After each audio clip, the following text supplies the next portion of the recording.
তুমি এমন একটা ব্যক্তি যে কয় আইলো তার পিছেই যাও, গেলে পরে তোমার ক্ষতি হয়, লাভ হয় না।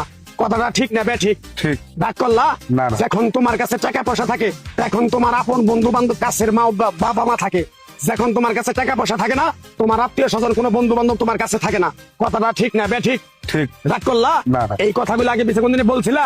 না। তুমি মানুষের পিছনে যায় হাজার হাজার টাকা পয়সা নষ্ট করো, তোমার পিছনে এসে কেউ 10টা টাকা ক্ষতি করে না। কথাটা ঠিক না বে ঠিক? ঠিক, ঠিক। আরেকবার কও বিসমিল্লাহ, বিসমিল্লাহ। আরেকবার কও সুবহানাল্লাহ। সুবহানাল্লাহ। বিশ্বাসে বস্তু মিলে তর্কে বহুদূর।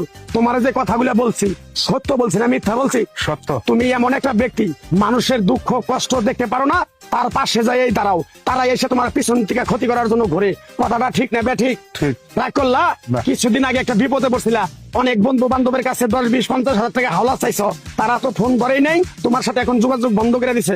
কথাটা ঠিক না বে ঠিক? ঠিক, ঠিক। রাগ করলা? না, না।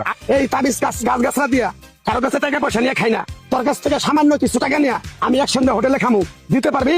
পারবো। পারবি? পারবো। হাইট লাগবো না, তোর মনটা খুবই বড়। কেউ 50 টাকা চাইলে তারা 5,000 টাকা দিয়ে দেস। কথাটা কি করছি বুঝতে পারছ? জি। আরেকবার কবি বিসমিল্লাহ। বিসমিল্লাহ। বিসমিল্লাহ বলার সাথে সাথে তুই আমারে 500 টাকা দিবি, তোর এক টুকরা গাছ দিয়ে যাবো। এই গাছটা তুই নিয়ম কারণ মাইনা ব্যবহার করবি, আল্লাহ তোরে মুক্তি করবো। কথাটা কি বেশি বুঝতে পারছ? জি। আরেক তোমার বিসমিল্লাহ। বিসমিল্লাহ। তোরে